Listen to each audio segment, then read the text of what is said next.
कान्हा अनमोल blog में आपका स्वागत है। आइए सुनते हैं विवाह गाली गीत। गाली कैसे दिया जाता है मंडप में, आइए सुनते हैं। बहुत ही प्यारा पारंपरिक गांव देहात का गाली गीत है। अब निबुला फरेला ससुरार है राजा जी के बाग में। अब निबुला फरेला ससुरार है राजा जी के बाग में। निबुला तोड़न चलली समधिन के बहिनी। निबुला तोड़न चलली समधिन के बहिनी। अब चोलिया अटक गई डाढ़ राजा जी के बाग में। अब चोलिया अटक गई डाढ़ राजा जी के बाग में। अब निबुला फरेला ससुरार राजा जी के बाग में। चोलिया छोड़ावे चलना भैया हो कामना भैया। चोलिया छोड़ावे चलना भैया हो अपन भैया।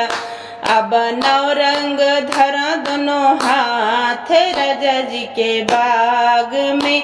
अब नौरंग धरा दोनों हाथ राजा जी के बाग में। अब निबुला फरेला ससुरार है राजा जी के बाग में। अब निबुला फरेला ससुरार है राजा जी के बाग में। छोड़ू छोड़ू छैला रे मोरे नवरंगिया।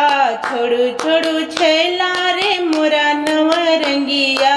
अब गाजीपुर में देबो दरखास राजा जी के बाग में।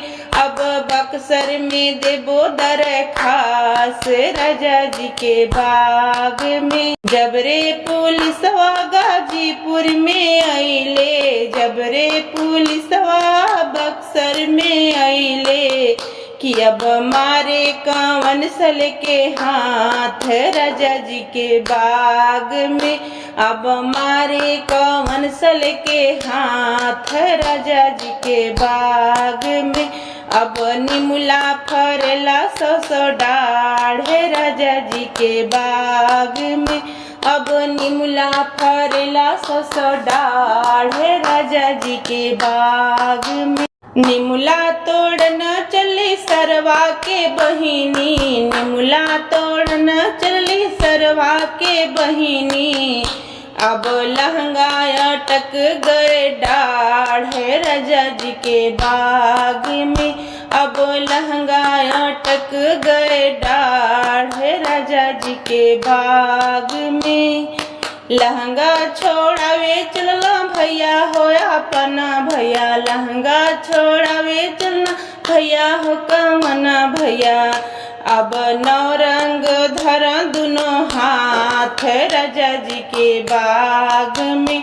अब नौरंग धरा दोनों हाथ राजा जी के बाग में। छोड़ू छोड़ू छैला रे मोरा नवरंगिया। छोड़ू छोड़ू छैला रे मोरा नवरंगिया।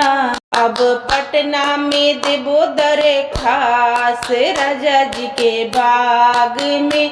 अब जौनपुर में देबो दरखास राजा जी के बाग में। जबरे पुलिसवा पटना में आइले। जबरे पुलिसवा जौनपुर में आइले।